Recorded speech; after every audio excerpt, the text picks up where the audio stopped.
ఆరో విడత ఎన్నికలకు సంబంధించి ఒక వార్త. 2019లో ఈ ఆరో విడతలో జరిగే 58 స్థానాల్లో కాంగ్రెస్ ఒక్కటి కూడా నెగ్గలేదు. 58లో 40 స్థానాలు బీజేపీ గెలుచుకున్నది. ఇప్పటిదాకా 5 దశల్లో 428 స్థానాలకు ఎన్నికలు ముగిశాయి. మిగతా 115 లోక్సభ స్థానాలకు మే 25న 6, జూన్ 1న 7వ విడత పోలింగ్ జరగనుంది. దాంతో 42 రోజుల సుదీర్ఘ పోలింగ్ ప్రక్రియ ముగుస్తుంది. ఆరో విడతలో మొత్తం 58 లోక్సభ స్థానాలు జరుగున్నాయి. హర్యానాలో 10 సీట్లు, రాజధాని ఢిల్లీలో 7 స్థానాలు. ఈ 58 స్థానాల్లో 2019 లోక్సభ స్థానాల్లో కాంగ్రెస్ 44 చోట్ల బరిలో దిగినా కనీసం ఒక్క సీటు కూడా నెగ్గలేకపోయింది. అధికార బీజేపీ మాత్రం 53 చోట్ల పోటీ చేసి ఏకంగా 40 స్థానాలను కైవసం చేసుకోవడం విశేషం. అంతేగాక వాటిలో ఏకంగా 90% స్థానాల్లో 40% పైచిలకు ఓట్లు సాధించింది. ఈ నేపథ్యంలో ఆ 40 స్థానాలను నిలబెట్టుకోవడం బీజేపీకి ప్రతిష్టాత్మకంగా మారింది. కానీ ఆప్తో జతకట్టిన కాంగ్రెస్ నుంచి అధికార పార్టీ ఈసారి గట్టి పోటీ ఎదుర్కోబడుతుంది. ఆమ్ ఆద్మీ జైలుకేలు వచ్చినటువంటి ఆయన పోటీ అనడం ఎట్లనో అర్థం కాలే నాకు. జైలుకేలకు వచ్చినటువంటి కేజ్రీవాల్ ఢిల్లీలో 7 స్థానాల్లో కాంగ్రెస్ వాళ్ళకి బీజేపీ అక్కడ ఆమ్ ఆద్మీ సపోర్ట్ చేస్తలేడు, ఆమ్ ఆద్మీకి కాంగ్రెస్ వాళ్ళు సపోర్ట్ చేసే పరిస్థితి లేదు. ఆమ్ ఆద్మీ వచ్చి గట్టి పోటీ ఇవ్వడం. 7వ విడతలో పోలింగ్ జరగనున్న పంజాబ్లో ఆపు, కాంగ్రెస్ విడివిడిగా పోటీ చేస్తున్నాయి. సేమ్ ఇట్లనే బెంగాల్, కేరళ ఈ కమ్యూనిస్టులు కాంగ్రెస్లు ఇక్కడ వేరే అక్కడ వేరే పోటీ చేస్తారు చూసిరా, సేమ్ అట్లనే మళ్ళీ ఇట కలుస్తారు, ఆడ వేరే చేస్తారు. ఢిల్లీలో కలిసిరట, పంజాబ్లో వేరే వేరే పోటీ చేస్తారట. వాళ్ళు మళ్ళీ దేశానంతా కలిసి పాలిస్తారట. విడివిడిగా పోటీ చేస్తున్నాయి. హర్యానా, ఢిల్లీలో మాత్రం ఇండియా కూటమి భాగస్వాములు బరిలో దిగాయి. హర్యానాలో 9, ఢిల్లీలో 3 చోట్ల కాంగ్రెస్, మిగతా స్థానాల్లో ఆపు బీజేపీకి పెన్ని సవాలు విసురుతున్నాయి. దీనికి తోడు హర్యానాలో రైతుల అసంతృప్తి బీజేపీకి చెందిన మరింత ప్రతికూలంగా మారినట్టు కనబడుతుంది. ఆరో విడతలో అయితే ఈ ఎన్నికల తర్వాత పాపం ఈ పత్రికల్లో కానీ మీడియాలో ఉండేటువంటి ఈ కమ్యూనిస్టు భావజాలము, మావోయిస్టు భావజాలము, మావోయిస్టు భావజాలంతో ఉన్నటువంటి జర్నలిస్టుల భావజాలం ఎన్నటికీ మారదు. వాళ్ళంతా మావోయిస్టులాగా ఉండేటువంటి అర్బన్ నక్సల్స్గా జర్నలిస్టుల పేరుతోటి కొనసాగుతున్నటువంటి వాళ్ళ భావజాలం ఎన్నటికీ మారదు వాళ్ళది. దేశంలో ఈ విభజన రాజకీయాలు తీసుకొచ్చిందే వాళ్ళు.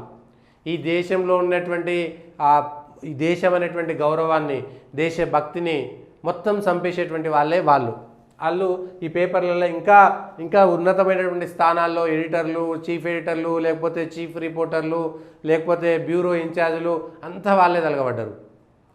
వాళ్ళ మనసు ఏది ఎలుక తోలు తీసి ఎన్నాళ్ళు ఉతికిన నలుపు నలిపే కానీ తెలుపు రాదని వాళ్ళ సిద్ధాంతం అన్నీ అట్లనే ఉండిపోతాయి. చింత తెచ్చిన పులుపు సావదన్నట్టుగా వాళ్ళు ఎక్కడో ఉండి మొత్తం అంతమైనా కూడా మళ్ళీ కింద పడ్డాను మాదే పై చేయని పనికిరాని సిద్ధాంతాన్ని ఒకదాన్ని తీసుకొస్తారు. పనికిరాని సిద్ధాంతాన్ని సినిమాను వాడుకున్నట్టుగా మీడియాను ఎర్రోళ్ళు ఎంత వాడుకొని మొత్తం సినిమాలలో ఎర్రజెండాలు, ఎర్రోళ్ళు, ఆ ఎర్ర సిద్ధాంతం వాడుకున్నట్టుగా డైరెక్ట్గా సినిమాలలో అసలు నక్సలైట్లు గొప్పోళ్ళు, అన్నలు గొప్పోళ్ళు అని చెప్పుకొని ఎట్లా చెప్పిర్రో మీడియాలో కూడా అట్లాంటి వాళ్ళే తలగబడ్డారు. నేను పనిచేసినప్పుడు కానీ నా పైన ఉన్నటువంటి వాళ్ళంతా కూడా వాళ్ళకి ఈ దేశంలో ఉన్నటువంటి ఈ పేద ప్రజల మీద ప్రేమ ఉండదు. రోహింగ్యాలు they are facing very pathetic situation in India అని దానికి ఒక కథ అల్లుతారు. అరే రోహింగ్యాలు అంటే వాళ్ళు దొంగలు రవయ్యి వాడు 5 రూపాయలకు హత్య చేసేటువంటి దొంగనా కొడుకులు, దుష్టులు. మయన్మార్ నుంచి వెళ్ళగొడతారు. బంగ్లాదేశ్ అనేటువంటి ముస్లిం దేశము, పాకిస్తాన్ అనే ముస్లిం దేశమే వాళ్ళని తీసుకోవాలంటే భయపడుతుంది. భారతదేశం ఏమన్నా అలగా జనాన్ని తీసుకొచ్చేటువంటి సత్రం అరవై అట్లాంటి వాళ్ళని ప్రోత్సహిస్తుంటారు. ఈ పేపర్లలో ఉండేటువంటి ఎర్ర సిరాతోటి రాసేటువంటి వాళ్ళంతా కూడా, పేపర్లలో ఉండేటువంటి ఎర్ర సిరాతోటి రాసేటువంటి వాళ్ళంతా క్లియర్గా చెప్తున్నా, ఓపెన్గా ఎర్ర సిరా వాళ్ళదంతా, ఎర్ర ఆలోచన వాళ్ళదంతా, ఎర్ర మెదడు వాళ్ళదంతా. దేశం మీద ప్రేమ ఉండదు, దేశభక్తి మీద ప్రేమ ఉండదు. వాడు ఏమైనా సరే పొరపాటున ఈ దేశంలో నోరుతోటి ఉండడం ఏంటంటే నోరుతోటి తినడం తప్పని ఇంకేదో దాంతో తినాలని చెప్పేదంత దరిద్రమైనటువంటి ఆలోచన విధానాన్ని కలిగి ఉండేటువంటి సిద్ధాంతం అది మావోయిస్టు సిద్ధాంతం అనేటువంటిది. అది దేశానికి సంబంధం లేని మావో ఎవడు, ఈ దేశానికి సంబంధం లేని కారల్ మార్క్స్ ఎవడు, ఈ దేశానికి సంబంధం లేని లెనిన్ ఎవడు, స్టాలిన్ ఎవడు, చేగువేరా ఎవడు, కాస్ట్రో ఎవడు, ఈ దేశానికి వాళ్ళకి ఏం సంబంధము? వాళ్ళని హీరోలుగా తీసుకొచ్చి చేసి వాళ్ళను మన మీద బలవంతంగా రుద్దేటువంటి ప్రక్రియ తీసుకొస్తారు. మనకేం సంబంధం మనకు ఒక కొమరం భీమ్ ఉన్నాడు, మనకొక రాణా ప్రతాప్ ఉన్నాడు, మనకొక నేతాజీ సుభాష్ చంద్రబోస్ ఉన్నాడు, మనకు భగత్ సింగ్ ఉన్నాడు. ఈ దేశంలో వీరులను వాళ్ళ ఫోటోలలో ఎక్కడ ఉండదు, వాళ్ళకి సంబంధమే లేదు. వాడు మళ్ళీ ఔరంగజేబు గొప్పోడు అంటాడు, వాడు బాబర్ గొప్పోడు అంటాడు, అక్బర్ గొప్పోడు అంటాడు. లేకపోతే దేశంలోకి వచ్చే రోహింగ్యాలు మంచోళ్ళు అంటారు.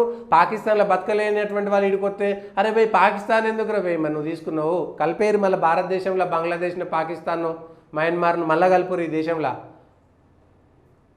మళ్ళా పాత హిందూ జనాభా ఎంత ఉందో అంతా హిందువులుగా మారి ఈ దేశంలో కలవండి, ఏం తప్పలేదు.